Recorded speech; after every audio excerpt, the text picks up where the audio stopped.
The Paul Ricard circuit in the south of France plays host to the third round of the 2014 Blancpain Endurance Series. This is the last race before the Spa 24, only 3 hours this race, but let's have a little look back at the previous event at Silverstone. Off the start, the pole-sitting Porsche of Eric Dermont lost the lead to Alvaro Parent. He went around the outside at the first corner and managed to take the lead, a lead that the car wouldn't relinquish for quite some time. It was very busy coming down into the first corner. The Bailey and Schultz horsepower racing Aston Martin sent off into the gravel trap on the opening lap. Jerome D'Ambrosio was in trouble early on, first getting hit by the HTP Mercedes and then the SRO Motorsports BMW coming into the side of the Bentley. Both of them managed to continue on a spectacular opening lap. There was also a moment for the 888 car. Ryan Ratcliffe at the wheel as the BMW was sent into the gravel, then damage from that contact sent it spectacularly off at Copse. Unsurprisingly, Ratcliffe was out of the race. Then there was movement as one of the ART McLarens got around the number 7 Bentley of Guy Smith to move up into third position. Guy Smith then had to serve a drive-through penalty for not respecting yellow flags at the first corner. The first round of pit stops saw the ART McLarens come out running first and second as Alvaro Parent handed over to Grégoire de Moustier. De Moustier, though, moved over to let his quicker teammate Kevin Courteous through, coming down into Stowe Corner. An ART McLaren 1-2. Things were looking good for them in the Silverstone sunshine. Andy Merrick was the next man on a charge, forcing his way past the Saint-Aloc Audi. A mistake from Edward Sandstrom allowed Merrick around the outside to take the position, and now he had the chance to close in on the ART McLarens. He was right on the back of Grégoire de Moustier coming through Abbey, and the Bentley made the move coming down into the Brooklands in front of the BRDC grandstand to take second place. The final round of pit stops saw Andy Soucek climb aboard the lead McLaren as there were more troubles for the Aston Martins. The one that had gone off at the first corner went off more spectacularly, bringing out the safety car. Alex Premer lost the back end of his ART McLaren on the restart, dropping that car out of podium contention. As the sun began to set, it was a battle for the lead of the race. Andy Soucek in the ART McLaren being hounded by Stephen Kane in the Bentley. With only a few laps to go, Kane forced his way past on the inside at Luffield in front of the BRDC grandstand and moved the Bentley into the lead of the race. Soucek tried to hold on, but there was nothing he could do to stop the Irishman taking the lead. The M Sport Bentley crew were over the moon. Despondency, though, for ART. Andy Merrick and Guy Smith could hardly believe it as the 7 car came through to take the checker flag and Bentley's first win on home soil in more than 80 years. An historic day at Silverstone.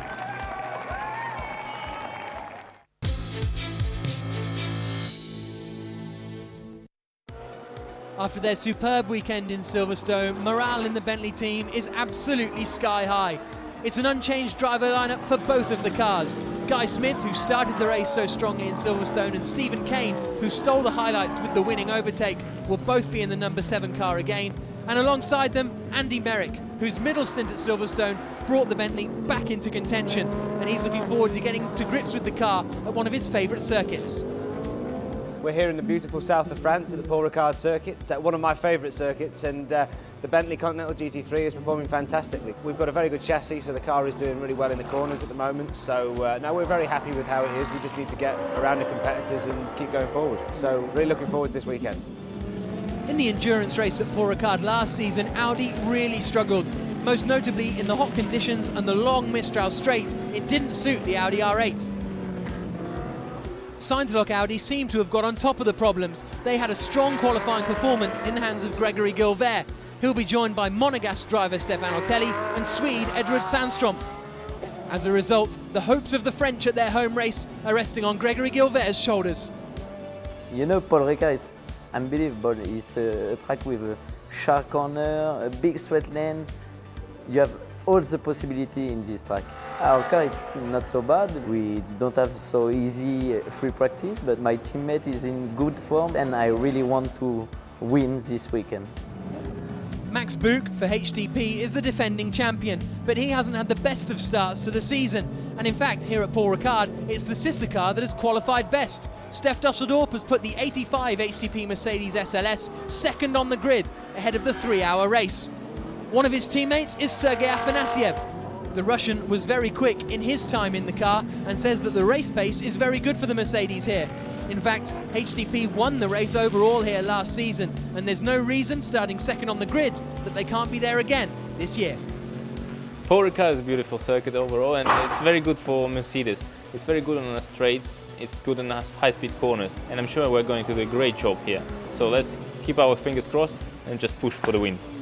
The number 99 ART McLaren is currently leading the championship, but in the final segment of qualifying this morning, the car ground to a halt with Kevin Estre at the wheel. The team have changed the engine and are hoping that they'll get out for the race. It's the 98 car that's on pole position. Alvaro Perrin put it there. Nicolas Lapierre is a newcomer to the team this weekend.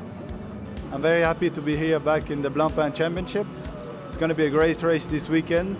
Obviously the team did very well in the two first races of the season. The car has been quite competitive so far. It seems that this track is also fitting this car, so we are looking forward to it. And the main difference is the temperature, because it's much hotter here than it was in Monza or Silverstone. So we need to work a little bit on this and to make sure that the tire will be okay on this kind of condition. The Emile Frey Jaguar is out this weekend at Paul Ricard. It tried to get out for the pre-season test here all the way back in March, but unfortunately the team couldn't take to the track, and as a result they're chasing development as the season progresses. Lawrence Frey and Gabriele Gardel are joined in the car by experienced racer Freddie Barth, and he's hoping that a return to Paul Ricard will see the car performing more strongly than it has in the opening 2 rounds. It's every time a great time to come down to Paul Ricard. I mean, sunshine, beautiful weather, what you want more? Except the heat, of course, when you're driving is a bit on the limit, but therefore we have the night race, so it's got to be all right. For us, this whole project is quite young, so we have to hope that the car will run and we will run through without problem. If this is the case, I'm positive for the race. It's been an excellent start to the season for the SRO Motorsport BMW squad. They took the win in the opening race of the year at Monza and then followed that with a 3rd place last time out at Silverstone, and as a result they're leading the Pro-Am Championship. Stefano Colombo and Stefano Comandini, both strong racers, and they're joined by Eugenio Amos, who's looking forward to getting to grips at Paul Ricard with the BMW Z4. Well, I really like Paul Ricard because of the natural setting, and I really like the red and blue stripes when you drive. It's really nice. The BMW performs really well in fast and mid turns, so this circuit is made out of very fast corners and mid corners, and this is where we gain on the other cars which are performing better than us on the straights. The winners of the race in Pro-Am at Silverstone was the 80 RJN Nissan of Nick McMillan, Florian Strauss and Alex Buncombe. Once again, it's Alex Buncombe who's paired up with a couple of new Nissan GT Academy winners that are taking gamers to racers. Florian Strauss is the European winner last season, and he is really enjoying his time at the wheel of the GTR and is looking forward perhaps for another class win this weekend. It's a lovely track, so it's a little bit easier for me to find my limit here. It's very special because we tested here, so we all know the track very well. Our pace is not too bad here. The car feels pretty good around the course. So yeah, for sure, we are looking forward to make one step in the championship and get the lead in the Pro-Am class before Spa. Last time out at Silverstone, the Pro GT by Almeris Porsche started on pole position. It was a wonderful lap from Franck Pereira to take pole that time. At the race start though, Eric Demont lost the lead and the Porsche gradually slid back in the opening stint. Again, Franck Pereira put in a good qualifying performance, and this time they'll be hoping they can stick nearer the front when the race comes later on. I like Paul Ricard a lot, you know, I have a lot of experience on this track. I've been testing here a lot when I was Toyota F1 driver. The Porsche is pretty good, you know, and we have been working a lot with the setup, and I think we are finding again a good balance. We were good in Silverstone, so I think it will be good for the race again.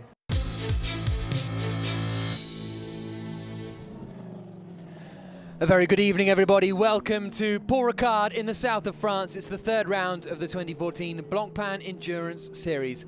My name is Jack Nichols. Alongside me in the commentary box, but currently lurking down on the grid, will be John Watson, and we've got OJ Borg in the pits as well for what is set to be a spectacular race. Air temperature 23.8 degrees. It's getting cooler as the evening draws on. It's approaching 7 o'clock local time in the evening, and it'll be the first time that a Blancpain race has gone this late into the night, apart from, of course, the Spa 24 Hours. We did have an evening race at Magny-Cours back in 2011, but that didn't go as late as we're expecting to go today. A 3-hour race, finishing about 10:15 local time. Alvaro Parent about to turn through the final corner and start rolling up down the start-finish straight. Turn 15 leads them out onto the start-finish straight. It'll be a long hold because they got to wait until all the cars are on the main straight before they turn off those lights, and they're almost having to crawl around. But it's Parent on pole position on the right-hand side. The Mercedes on the left is Steph Dusseldorp. Great start from the Bentley. Guy Smith pulls to the inside immediately. Easy peasy for Alvaro Parent. He cruises into the lead of the race, and it looks as though the Mercedes could be under pressure. What a sight coming down to turn 1. And yes, up into second place goes the Nissan. It's third now for Steph Dusseldorp as they try and wind their way through the first chicane, down towards the second chicane, and Guy Smith is going all over the circuit to try and make up positions, and it's working out for him. And I mean, not only is it working out, he's just forcing the issue. If you see the Bentley in your mirrors, the sheer size of the car compared to others around, you're going to say, I'm going to get out of his way immediately. Guy Smith, great start from the fourth row of the grid, and now all the congestion down at the bottom of the circuit as they come through as turns 6 and 7, and the 7 is the left curve that leads onto the Mistral straight. Let's see if the speed of the Nissan, which we've been discussing, can do anything with the overall performance of the lead McLaren. Alvaro Parent pulled out, well, there you can see, probably the best part of, certainly you'd almost say, a second. Yeah, quite possibly. So up into second place has gone Katsumasa Chiyo in the second Nissan. In the first of the Nissans, the second Nissan way back down the order still. Third place then for Steph Dusseldorp. It's almost 4 abreast for fourth position as they come towards Seine Curve. This is phenomenal stuff. Who's going to get it? It's the Audi up the inside. Edward Sandstrom past Guy Smith. Also in there is Max Buch looking racing in the second HDP car, and Guy Smith tries to fight back past Sandstrom up the inside into the long right-hander, almost leaning on the Audi there, the Bentley, but Sandstrom appears to have held it on for the time being. Right behind them is the 333 Ferrari of Marco Seefried. Good job by Guy Smith and Edward Sandstrom. They gave each other working room. In fact, as you go through turn 8, you can run high, as we saw Sandstrom do. It's not as tight as getting down to the apex, but it frees the car up, and he managed to maintain position and still is just ahead of the Bentley, which is now in... So I think that's fifth yes. place overall now for the Bentley as they come out onto the start-finish straight to complete one frantic lap of racing. Only another couple of 50 to go as they come across the line, and it's Alvaro Parent leading the way. Second place in the Nissan is Katsumasa Chiyo. Third place for Steph Dusseldorp. Fourth for Stefano Telli according to the timing screens, but I had it down as Edward Sandstrom starting the race. We'll wait and see what happens there. Guy Smith in the Bentley is in fifth place. Sixth place for Marco Seefried. Seventh for Maximilian Buch. And there's problem for Kevin Estre, and there's a rear right damage by the looks of things for the 99 McLaren. The championship leaders are in all sorts of trouble. I mean, they've had a terrible qualifying. They've now had an even worse start to the race. Don't know why that occurred. He could have snagged a curb, it could have been contact, but Kevin Estre had to bring the car back to the pit at a reasonable pace. Otherwise, the flailing rubber will catch bodywork, or certainly catch suspension, and that could lead to bigger damage to the back of that car. But what a disappointing start to that car. I mean, a car that potentially was another race-winning car. As he comes in, literally all the rubber has gone, so scraping the side of the car.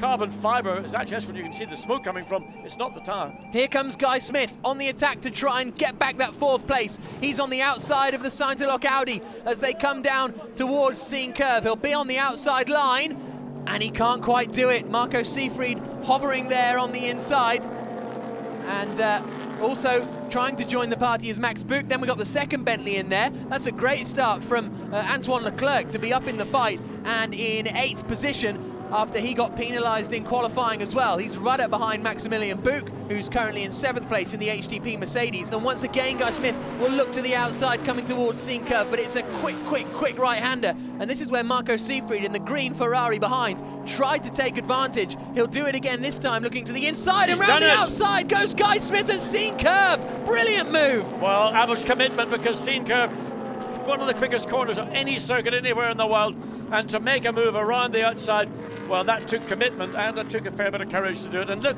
having now got ahead of the Audi, he's already stretched the advantage by what the best part of was at a second, you could almost say, and that was, well, I would like to see that one again in slow motion, because I just happened to see what was going on in Guy Smith's head. But now Seefeld's making his way alongside Sandstrom. Can he repeat what we saw Guy Smith do, a couple of laps earlier? He's got ahead even before he gets to Scene Corner. So that's a clean and easy pass for the Ferrari. Good straight line speed from the Ferrari. They've been quick all weekend down the straight. And the Audis have struggled all weekend down the straight as well. And what can Max Buch now do? He is right up behind. And lap 3 of car 98 is under investigation. So that's interesting. That's the race leader. But now the number 8 Bentley of Antoine Leclerc is right up behind Max Buch, who in turn is right up behind Edvard Sandstrom. And it'll be interesting to see what Marco Seefried can do now, pulling away. Well, Seefried's got clear. He's now looking at the Nissan, which is about 2 seconds or so further down the road. But this battle going on with the Mercedes, the Ferrari, and of course the Bentley. So it's all going to be very, very tight. Down the back straight comes Maximilian Buch. He's got the inside line, and it's job done, really. I don't think Edvard Sandstrom, well, he's desperately trying to stay in there, but the Audis have been struggling a lot in the straight line speed, but he's holding the inside line there, Sandstrom. He's not going to get done the same way twice. No, I mean, you've got a frustration. You know that your car isn't the quickest in the straight line, and it has been a bone of contention amongst some of the Audi drivers that they are not really getting the straight line performance via the BOP that they feel they should do. And through goes Antoine Leclerc then. He manages to get past Maximilian Buch, and that is now 7th place for the second Bentley. Marco Seefried 5th then, Sandstrom 6th, Leclerc 7th and Buch 8th is the current order around that sort of area. And there we can see them coming through, and it's all a bit of a cork in the bottle, really, isn't it, behind the Audi? Well, now the Audi is being displaced. It's sort of falling further back as this battle continues. It's going to be more. But look, Antoine Leclerc, look, the Mercedes trying to go one way, gets up on acceleration alongside the Bentley, just edging ahead as they come up into turn 1. It'll be interesting to see, can Maximilian Buch get, and he can't. Antoine Leclerc decides, I can brake late and still make it into turn 1 on the inside. Again, you can see the silhouette of the Bentley almost monstering the Audi as they get halfway down the Mistral straight. He gets out. Can he get alongside before the Scene Corner? That's going to be the interesting thing. Antoine Leclerc on the outside. Can he hold it around the outside like his teammate Guy Smith did? Yes, he can. Through he goes, and that is now up to 6th place for Antoine Leclerc, and Max Buch trying to follow through, but he's not quite close enough to the back of Sandstrom to make a pass, unless he has the inside line here. No, that's going to get close pretty quickly. Let's go down to hear from Stefan Ortelli. He's with Auger. Stefan, has the car had a problem out there? Seems to be losing time. It's not a problem. Eddie is doing an amazing job, because we are, of course, a bit too slow in the straight line. It was like that last year, but this year it's even a bit easier because it's cooler with this time. So the car is doing very well. He's really protecting the tires. It's just a lack of top speed, so he has to cover, and I think he did a very good job at the beginning against the Bentley, but in the straight line we are losing too much. We are more than 10 kilometers slower than the other cars. It's difficult to stay. It's a long straight line, but in the corners we are good. Thank you, Stefan. Thank you. And we've just seen evidence of that. Max Buch going past Edvard Sandstrom and up into 7th place. So the Audi continues to slide backwards, and it was a catastrophe here last year for Audi. Both the WRT and the Phoenix cars were absolutely nowhere, and I'm afraid it's a similar story this season and this weekend here. Max Buch has got past Antoine Leclerc somewhere out there at the start of this lap. He started the lap in 7th place, and he is now up into 6th place. So Buch has made up a position. There is no one in the top 16 cars that is alone on the circuit at the moment. Everyone has someone within half a second of them, and this is one of those. It's Steph Dusseldorp in 3rd place, Guy Smith in 4th place as they do battle up towards the right-hander at Scene. And then there's this great queue of cars further back. There's battles everywhere, but starting to get cut adrift is the Audi of Edvard Sandstrom. A look to the inside, and that's the Ferrari by Villorba Corsa. There's the team I was looking for, having a look out to get past the Bentley, but not close enough. But this is the sort of corner where Buch's got to make the move. It's into turn 11. Again, Buch runs very wide, takes that high line, then drops down, makes his apex. Then it's a sort of long corner, then a brief sprint up to turn 12. A double left-hand corner, always a late apex. having to wait to get the power on, waiting for the front to bite to give you the grip, the confidence, then through turn 13, which is really of no consequence, then hard brake into 14, and when you're out of 14, you've got to stay tight on the left-hand side to give you the perfect position. Here down he the goes inside. into the final corner. Max Buch sees the opportunity and goes through to take 5th position away, but Marco Seefried isn't going to relinquish it that easily. There's the battle for 3rd coming through, but over the crest of the hill, it's Seefried and Buch side by side. The Mercedes has the inside line. The young German will try and hold on.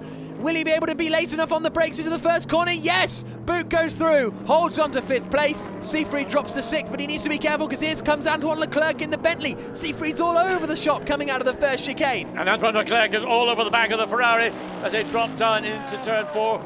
And on the brakes and get alongside. Oh, no, he didn't. He had to back out of it. And the Ferrari, having led the Mercedes, now under pressure from the Bentley behind. And the performance we saw Siegfried earlier in the race, climbing up through the field now, he's now stalled out and really he's having to defend so wide going into turn 6. And on the exit, everybody is able to hold a much tighter line. Guy Smith now all over the back of Stef Dusseldorf, again down the Mistral Straight.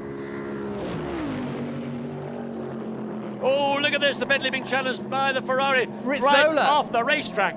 Wow, he's looking to the inside in the 90 Valour Corsa Ferrari, and is he going to get through? Yes, he is. No, Leclerc holds on around the outside as seen. That's brave stuff. He goes possibly all 4 wheels off there, and he was pretty firm in his defence, wasn't he, down the Mistral Straight? He was fair because he was on the outside of the corner. The Ferrari was so tight coming down the straight, it had to get out of the throttle. He couldn't have made the corner without running way off. You were going to go too long. Well, that might have ended up in Nice, I think. But the nature of the racetrack is it is a wide racetrack. Lots of options in terms of how you take many of these corners. But the problem is that at Scene, it's a one-line corner. And if you're on the wrong line, you're going to have to get out of the throttle. Gap at the front up to 1.8 seconds after all that shenanigans in the traffic. And as you say, John, it's those shenanigans that this 3rd place battle is about to contend with. And you've got 3 cars who are about to be lapped by the 3rd and 4th place competitors who are involved in their own battle, and they're not thinking about what's coming up. They're just thinking about, I'm fighting for 27th place or maybe 36th. We'll see as they come down into the first chicane. Dusseldorp tries to get past, but he's not quite close enough. This is all battles in the Gentleman Trophy. Dusseldorp goes to the inside line. Was there a bit of contact there? Potentially, because they got very close to one another. That's 1 down, 2 to go for Dusseldorp, but this is the time you want to catch them, isn't it? Yeah, well, Guy Smith slightly wide again, and we've seen other cars do that on the exit of turn 6, but look how much the Mercedes had to brake, and Guy Smith dives to the inside line. Can he get alongside Stef Dusseldorp? They're side by side with a few back markers thrown in for good measure as they come along the Mistral Straight. Guy Smith is definitely alongside. He's got the slipstream as well of the Ferrari, and Smith is through. Guy Smith into 3rd place. Yeah, I mean, that was a classic case of hitting traffic at the wrong part of the circuit at the wrong time. And the Mercedes had to, Dusseldorp had to, it was compromised, get out of the throttle. Guy Smith was reading that and knowing that given the opportunity, he's going to dive through. He's again 1 more car to get through, and went to see whether Dusseldorp was able. No, Dusseldorp is having to struggle. He's now got alongside, he's got the inside line, and he will be furious because that was, you might say, he allowed himself to be suckered into that position. But the fact is sometimes in this kind of racing, you've got so many cars on the track, they're all battling each other, they don't know what's going on. Absolutely. And no, Dusseldorp, well, here's a look at the replay, and you watch as they come through this left-hander at Le Col. I think Dusseldorp actually has to dab the brakes because he gets so close to the back of this Ferrari. The Ferrari suddenly, look at that there, the lights come on, yeah. The Ferrari suddenly gets really slow in the middle of the corner. Dusseldorp, he's caught behind the Ferrari, nowhere to go. He's got to pull out to the right-hand side of the racetrack. I mean, is technically off the racetrack. So that's motor racing. You have to read ahead of you and be prepared for the worst to occur. And Stef Dusseldorp got caught out. It's easy at that part. I've been caught out many moons ago. Wow, I never thought I'd hear you admit to that. When the moon was a blue moon in the sky. Unfortunately, to bring you some bad news, Marco Seefried is apparently slow on track somewhere. The 333 Ferrari, the lime green machine, is slipping well down the order. That was in 5th place. It's yet to come through to complete the lap. Well, that explains why we saw the car dropping back, because it made its way up to 5th place, I think. Yeah. And then it sort of stalled, and then it started to drop back one by one. And clearly, it is an issue with the car. Now, whether that's simply a car problem that they can address, or whether they've got something that is pretty much terminal. We wait to know, find out from the pit lane maybe a little later in the race. Certainly Chio isn't looking as with it as he was before, and for the second time in this race, Alvaro Parent is under investigation, and here comes Guy Smith. Around he goes. There must be a problem for the Nissan. There was certainly something wrong in turn 15. He had a very strange line. He didn't use the racetrack, the extent of the racetrack he could do, and it didn't have the speed as a consequence of turn 15. Guy Smith, perfect entry, perfect exit, got the drive, and just used the traction the Bentley enjoys, and was just so much quicker by the time they got to the braking area into turn 1. A wave from Stanislav Aksenov, but I don't think he'll be too happy under that helmet, because maybe there isn't a problem, but that's a few times that the Nissan has just been so slow. Let's go and chat again to Bob Neville. I wonder what he's got to say. Bob Neville, you just lost second place. Is it a problem, or is it just the tyres going off? There's no problem, but to be honest, we're trying to win Pro-Am, and there's no point in fighting a car that's in the other class, so we asked him to let it go by. As racing drivers, though, I'm sure that's a very difficult thing to ask him to do. Yeah, it's hard on them, but it's a fact of life. So at the moment, no problem, it's just backing off slightly? Yeah, that's it. Thank you very much, Bob. Yeah. There's the official line. Well, I think it's a very plausible line. Looks as though Bentley are staying out in the pit lane. They've disposed of Antoine Leclerc's car, who has now handed over that machine. Not sure who to yet, because it hasn't quite clicked over. I'd expect it to be Jerome D'Ambrosio, but we'll wait and see. But Bentley are still out in the pits, so they're going to be taking the race-leading car in pretty soon, I think. I mean, obviously nobody can go a lot further than the hour, or maybe an hour and a few minutes. But if Guy Smith can run, as he's now capable of doing, on his own in relatively clear air, and maybe just find another couple of tenths or 3 tenths or 4 tenths of a second a lap, that again just gives that little bit of difference, that when he comes in, hands over to Andy Merrick, that Merrick has got that little bit of comfort zone. So the Nissan comes in, and a good drive by the young Japanese driver. And Guy Smith is in the pits as well, so here we go. We're about to see who will have the lead of the race. In theory, Gregoire de Moustier should hold it for ART, because they had a 9-second advantage, but some swift pit work and some good in-laps from Guy Smith, and that could be good news as all the action kicks off at the 35 car. Katsumasa Chio will be handing over to his Russian teammate Stanislav Aksenov. And Guy Smith is in, and door open. Andy Merrick will take over the second place car.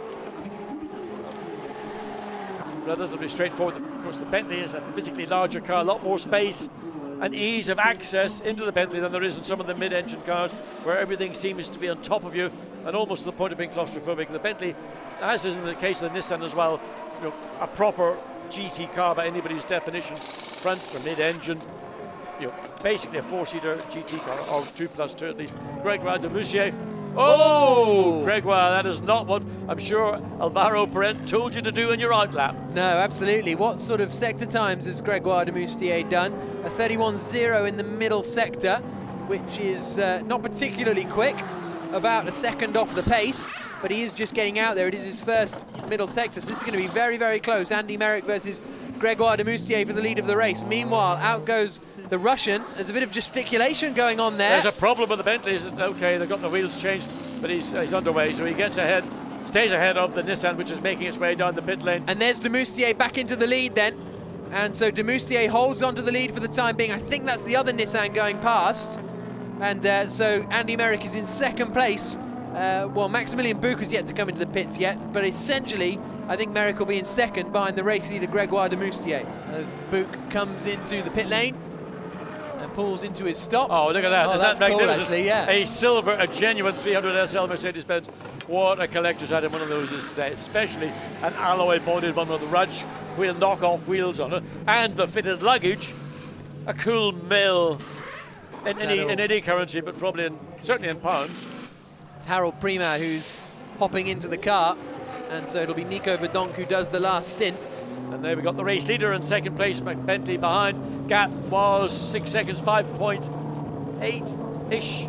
It came down by 0.4 of a second, but into third place, interestingly, goes the 84 car that was in the hands of Max Buch. Well, here comes the challenge from his teammate. Up the inside, is the 85 car close enough? No. So we've had a swap around in positions between the HTP machines. And now it is 84 or is it for long? Because here comes Lucas Wolff. Lucas Wolff is in the white and red liveried HDP car. And he's had one lap more than Harold Primat. Oh, he's going for it. This is going to get a little bit stressful on the pit wall, I imagine. It could end up in tears.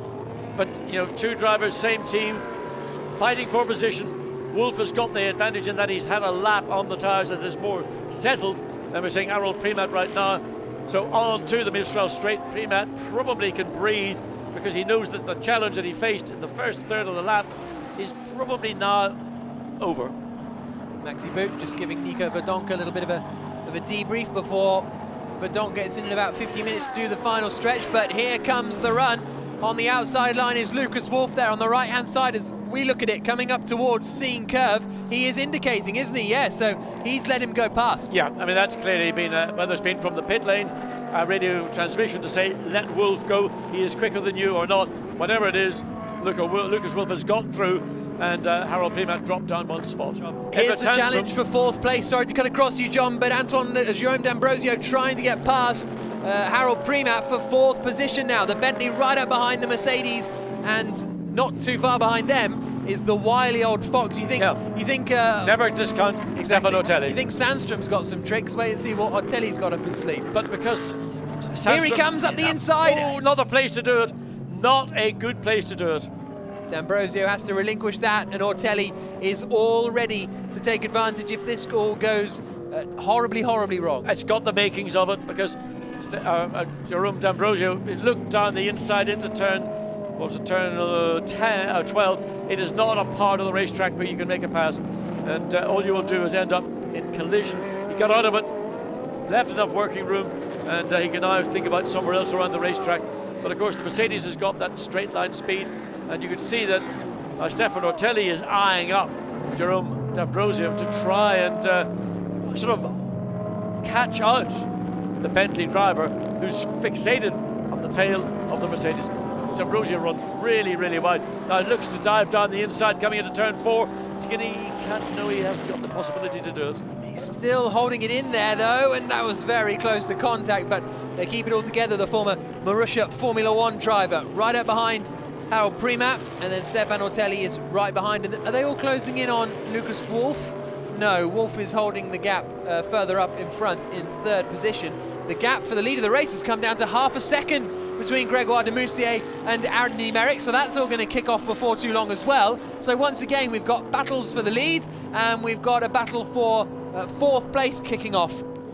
And we've got a spin for the 49 Gentleman Trophy AF Corsa car. Howard Blank, I think, at the wheel. Yeah, final turn 15. Got it wrong, not a difficult corner to make a mistake in, but well, that's the difference between the professionals. And there's a car, is that a Bentley going slowly? There's a Bentley coming slowly down the straight. Okay, so who's that going to be? Well, I don't think it's going to be Andy Merrick because he's gone through the second sector split already, just 0.2 of a second behind. So it must be Jerome D'Ambrosio who is slowing on the straight. And it is car number 8, Jerome D'Ambrosio. No obvious signs of look around, all trouble. 4 tyres look fully pumped up, so clearly there's been something. And he was in that battle, we watched him fighting really, really hard to make a position in that last lap, and then all of a sudden something has happened as a consequence maybe of that battle. Absolutely.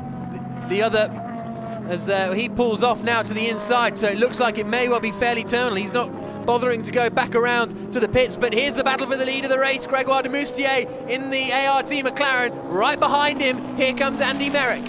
And Andy Merrick has run down the 6-second advantage. There we can see on screen 0.2, 0.4, 1.3 on lap 39. That's how much he's close. Some of that may be due to traffic. Doesn't matter, you take it where you get it. But he is now in a position to put on the pressure that Gregoire de Moustier probably isn't going to want to have to deal with. And he's still got the best part of, 25 to 30 minutes to go before he can relinquish. Now, the team, I'm sure, are telling Jerome D'Ambrosio, if you can get this car back to the pitch, do so. And I was surprised that D'Ambrosio, unless he's lost all power or drive, pulled off and put the car behind the barrier. It may be that there's no drive to the car, and that's why he couldn't do any more. So this is going to be, there's a spinner car down. Facing the wrong way. Looked like one of the Gentleman Trophy. It was the 350 car of Duquin Engineering. with Paul Ricard at the wheel at the moment. A little bit late getting the yellow flag out, but there it's now a localised yellow at that part of the racetrack. So we're Here on we the go. inside. Into the final corner goes Andy Merrick, and he takes the lead of the race away. Delight on the Bentley pit wall as Andy Merrick takes the lead of the third round of the Blancpain Endurance Series.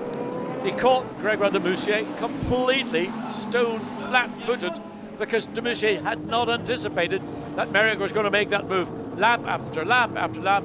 He's never ever attempted something down the inside into turn 15. Then he did it, he nailed it, he put himself down the inside, and in doing so, he may well have compromised his exit, but he was smart enough to make sure he didn't give de Moussier the opportunity to make the cutback, to get back alongside the Bentley and the run down into turn 1. And that's the signal of a racing driver who's thinking not about getting past, but how do you consolidate it? And there's an example to anybody of how to make a pass, opportunistic, but successful. So, less than half the race remaining, and the Bentley is into the lead of the race in the hands of Andy Merrick. Here he comes, slingshot, just throws it in. Yeah, and Gregoire de Moussier had no idea what was going on. He was focusing on his apex into turn 15. All of a sudden, whoosh. What's that? Is it an endangered species? No, it's a Bentley. So the gap was half a second when they went across the line just after that pass had taken place. And I suspect that we'll see Andy Merrick opening up. Oh, a car at turn 15. That is the MP Motorsports car of Mark Poole, fairly obviously, and he's come together with one of the Ferraris. I think. Well, we'll wait and see. I think it's his Anderson car. Oh yeah, that's true. I think it might be the Dennis Anderson, Martin Jensen. No, that's not the Insight Racing car. We'll wait and see. But it was the 49 car. So, yeah, that is the AF Corsa car of Howard Blank and Yannick Manigault. So, well, here's a look at the replay. Well, it's just going to be Mark Poole does the same thing, but the Ferrari doesn't know the Aston is there. Oh, that front left is looked like it was done to me on that MP Motorsport Aston. As they come towards Scene Curve, the Ferrari is still in there in front of Harold Primas. This is good news for Ortelli and Katzberg, who are side by side, and Katzberg's on the outside coming through Scene. Doesn't get past though, but this is going to be a tricky time now for Harold Primas as he looks to the inside. There's almost contact. There goes Katzberg past Ortelli, but watch out because this Ferrari is causing a bit of a kerfuffle as well. Katzberg thinks I'll have another one. He's not quite close enough, and this could allow Ortelli back at him. Absolutely, Ortelli lost the place fair and square, but he's going to try and come back. He's got to go the long way around. Has he got the straight? He hasn't got even the performance in the corner.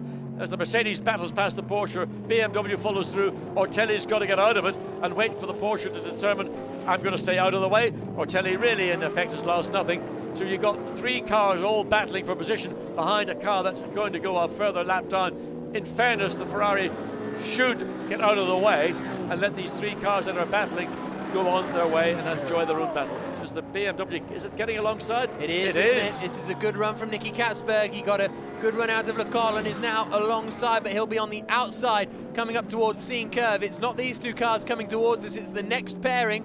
Will Katzberg be able to go around the outside? He's tried it before and he tries it again. Nick Katzberg takes fourth position away in the TDS Racing BMW. He went so wide off the side of the absolutely. Scene. I mean, it doesn't really count then. No, it doesn't. And that's something about modern circuits, and Paul Ricard is about as modern as they can get, even though the circuit was introduced at the beginning of the 1970s season. Into the pits comes Merrick. He and Stephen Kane will swap over, and surely now, this is the interesting thing, you'd have thought de Moussier would be the first one to come in. Maybe, I would say maybe ART, the McLaren team, have been slightly wrong-footed by this early stop by the Bentley to put Stephen Kane in to do the run to the end. We've got an hour and 5 minutes of this race remaining, and they may have misread what Bentley were intending to do, because if you've got your driver, Andy Merrick in this case, leading the race and not being challenged, you might say, well, we'll keep him in as long as we need to. But they've gone the other way. They've come in earlier than their principal competitor. But into the pits comes Gregoire de Moustier then. Here we're about to see the battle for the lead. Yes, unsurprisingly, McLaren have responded to what Bentley did. Bentley have forced the situation. Stephen Kane has gained the high ground, the upper ground, by getting that pit stop. I don't know if they lost time with the left front. It looked like it might have been a little bit sticky in getting off the hub. So de Moustier will come in, and Nicolas Lapierre with his seat insert. So We know what Stephen Kane can do here in the Bentley. He's about to retake the lead of this race. In theory anyway, because I don't think, well, the McLaren's going away here. This is actually going to be pretty close. They're going to be caught out by the Jaguar potentially, but is that McLaren back into the lead of the race? Oh, not quite. Here comes Kane down towards the inside line, and he retakes the lead from Lapierre. Yes, but now we've got a race on, John. Yes, and I think that was because the McLaren had a very good pit stop. I think the Bentley stop wasn't quite so good, but it's almost a net result. Lapierre back behind the wheel and having to chase down Stephen Kane. The Jaguar momentarily getting in the way, and Alvaro Parent, well, he knew that was pretty close, and that was good teamwork by the ART team to do the service, get Gregoire de Moussier out of the car, Nicolas Lapierre in behind the wheel with that brand new set of Pirelli rubber. Well, here we go. We've got a 1 hour, 1 minute race to come. Nicolas Lapierre, the man who was on the podium just a couple of weeks ago at Le Mans, versus Stephen Kane, the man who took the victory for Bentley just a few months ago at Silverstone for the first win for Bentley on British soil in a long time. That BMW Henry Henri Acide, it's going to be very close indeed, but the thing is that Henri Acide is not going to be the kind of combative driver that we know Nicky Katzberg is. Car's going to be off, the right front still going to be changed. So car makes its way down the pit lane. Remember the speed limit button there? Well, in fact, it's not inconceivable that Henri Acide will come out ahead of the Mercedes. Quite possibly in third place, so, but that TDS are right at the top of the pit lane though, as Henri Acide trundles his way down. It's the battle for third place with the 84 Mercedes of Nico Verdonk.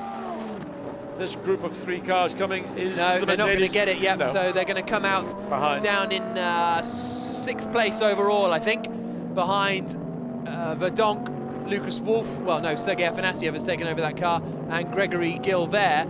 Up at the front, the gap is down to 2.3 seconds. That last lap, it got very close, as Gregory Gilbert is very close to the back of Sergei Afanasiev now. And I think Afanasiev came out in front, behind Gilbert. I'm not 100% sure, but I think that happened. And so there's Stefan Ortelli going to have a little chat with Nick Katzberg. They seem to have had fun out there in their battles earlier on today. And that's the leading, well that was, I think still is the leading gentleman trophy car.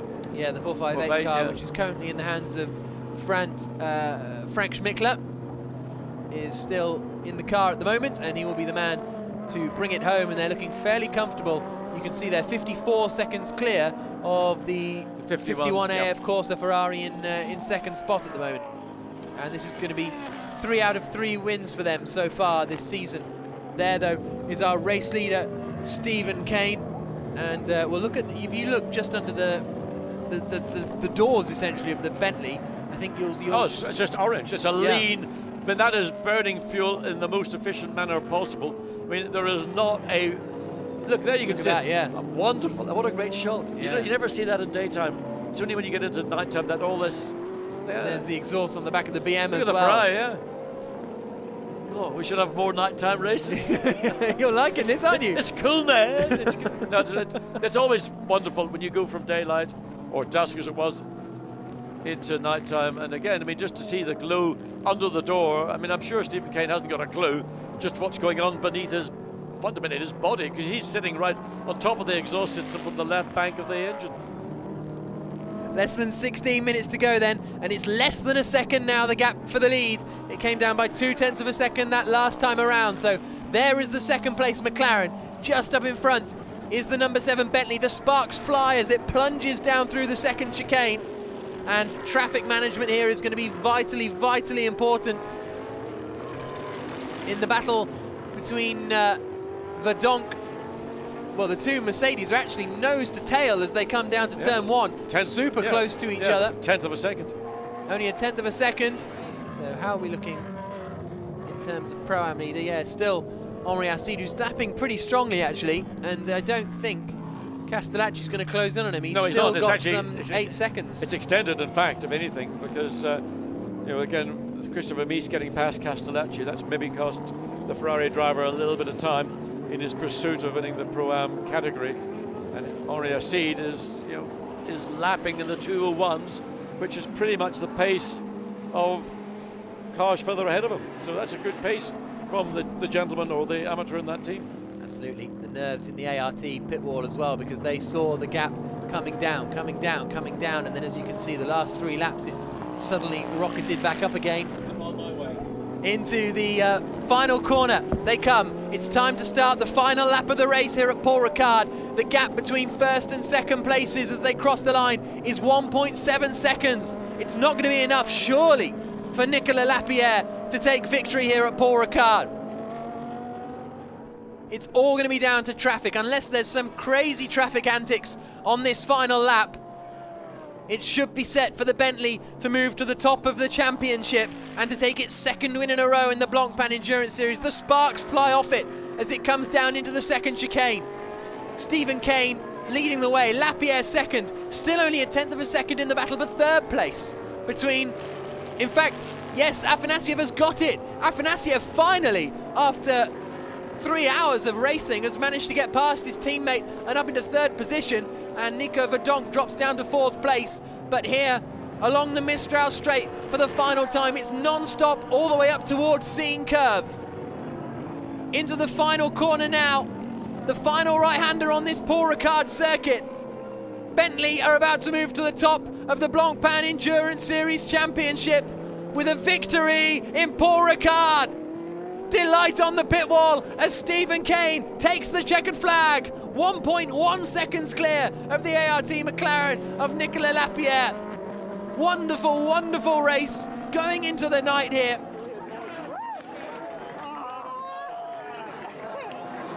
Happiness for ART, no doubt about it.